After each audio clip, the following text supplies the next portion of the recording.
Dictation 100 शब्द प्रति minute start होगा 5 सेकंड बाद।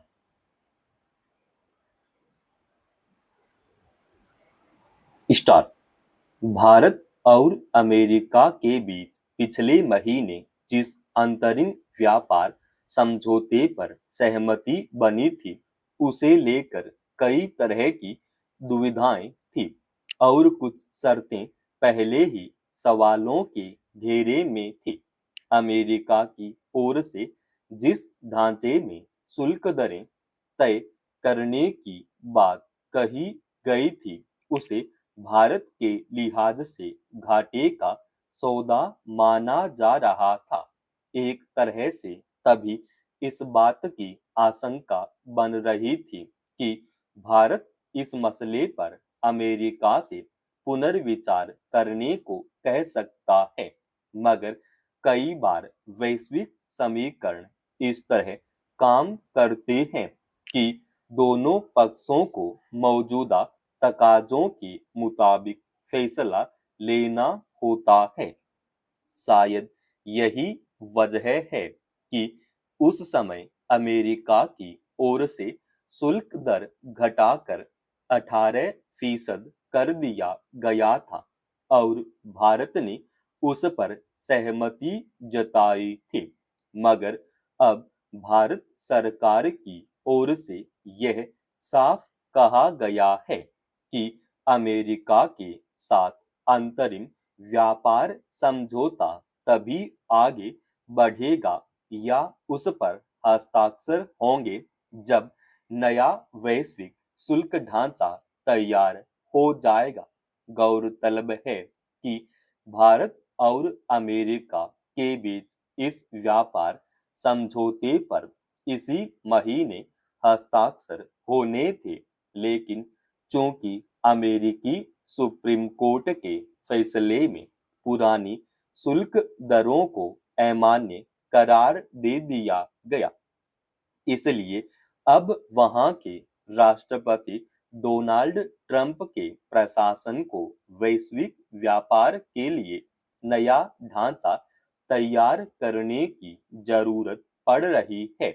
इसमें कोई दो राय नहीं कि किसी भी व्यापार समझौते में शामिल देश तभी सहमत होते हैं जब उन्हें विश्व बाजार में अन्य प्रतिस्पर्धी देशों के मुकाबले ज्यादा सुविधाएं या लाभ मिले। मगर पिछले महीने अमेरिका के साथ जिन परिस्थितियों में व्यापार समझौते पर बात आगे बढ़ी थी, उसे भारत के लिहाज से अनुकूल नहीं कहा जा सकता था। खास तौर पर शुल्क दरें तय किए जाने की कसौटी चूंकि समान नहीं थी, इसलिए आने वाले वक्त में इस मसले पर संतुलन बनाने की मांग उठने की पूरी संभावना थी। इसके अलावा खुद अमेरिका के सुप्रीम कोर्ट ने ट्रंप प्रशासन के शुल्क दरों के ढांचे को कटघरे में खड़ा कर दिया। हालांकि एक वस्तु स्थिति यह भी है कि भारत और अमेरिका के बीच व्यापार समझौते को लेकर भले ही वार्ता आगे बढ़ रही थी, लेकिन अब तक यह केवल समझौते के प्रारूप तक ही पहुंची थी और इसके लिए किसी कानूनी दस्तावेज पर हस्ताक्षर नहीं हुए थे। यानी कहा जा सकता है कि भारत के पास फिलहाल नई परिस्थितियों में अपने हित के मद्देनजर समझौते के प्रारूप में बदलाव करने की गुंजाइश बाकी है। दरअसल अंतरिम व्यापार समझौते के लिए बातचीत में अमेरिका की ओर से शुल्क दरों के अलावा भारत के सामने रूस से कच्चा तेल नहीं खरीदने को लेकर भी शर्त जोड़ने की कोशिश की गई। भारत के लिए यह एक असुविधाजनक स्थिति थी और इसे इसी रूप में मान लेना एक मुश्किल काम था। मगर पिछले दिनों ईरान पर अमेरिका और इजराइल के साझा हमले के बाद तेल आपूर्ति में वैश्विक पैमाने पर जिस स्तर की बाधा आई, उसे देखते हुए रूस से कच्चा तेल नहीं खरीदने की शर्त अपने आप कसौटी पर आ गई।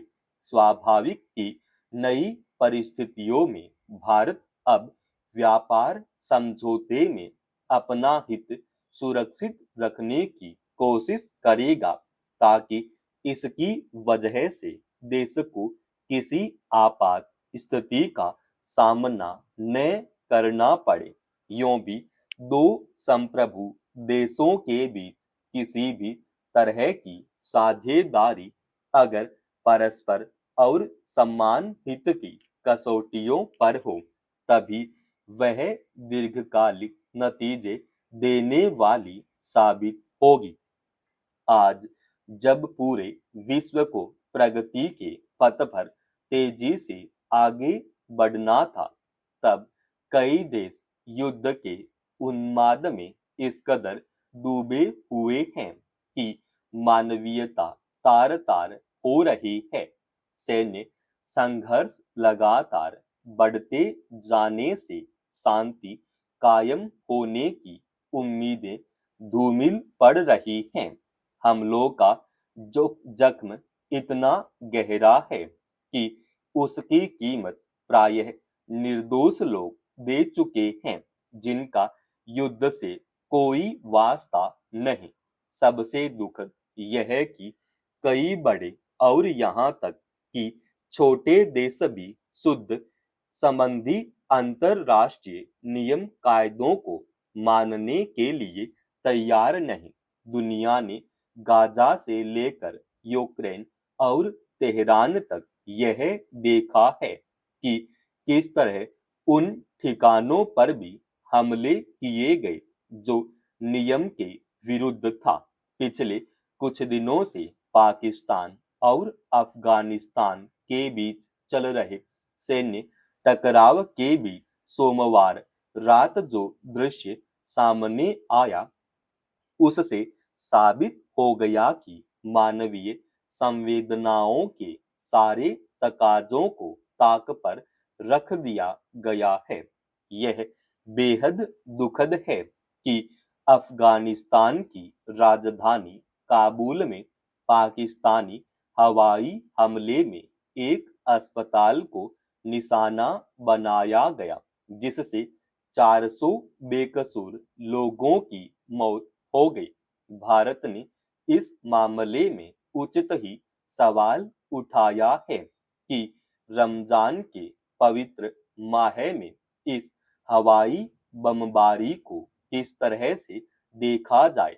युद्ध के दौरान गैर जरूरी हिंसा रोकने और मानवीय मूल्यों की रक्षा के लिए बनाए गए नियमों में स्पष्ट कहा गया है कि जंग के दौरान आम नागरिकों, स्कूल, अस्पताल और शरण लेने वाली जगहों को निशाना नहीं बनाया जाएगा। कोई देश रिहायशी इलाकों, अस्पतालों, विद्यालयों और राहत केंद्रों पर हमला करता है तो यह युद्ध अपराध है। मगर मानवीय तकाजे के बावजूद नियमों को ताक पर रखकर हमले किए जा रहे हैं, तो इसका मकसद क्या है? आज युद्ध की भयावह तस्वीरें हमारे पड़ोस से लेकर पूरे मध्य पूर्व में दिखाई दे रही हैं। सैन्य हमलों में लोग बेघर हो रहे हैं, वे शरणार्थी शिविरों में रहने के लिए मजबूर हैं। बिजली, पानी और स्वास्थ्य सेवाओं के अभाव में उनका जीवन बदतर हो गया है। हवाई बमबारी में विद्यालयों और अस्पतालों को लगातार निशाना बनाया जा रहा है। मासूम बच्चे और निर्दोष नागरिक मारे जा रहे हैं, तो इसे रोकने की जिम्मेदारी किसकी है? समाप्त। दोस्तों, रोजाना ऐसे एडवांस डिक्टेशन के लिए चैनल को आप अभी सब्सक्राइब कीजिएगा और आज के इस डिक्टेशन का पीडीएफ फाइल हमने हमारे Telegram channel study with HV Swami पर डाल दिया है, जिसका लिंक इसी वीडियो के डिस्क्रिप्शन में डाल रखा है।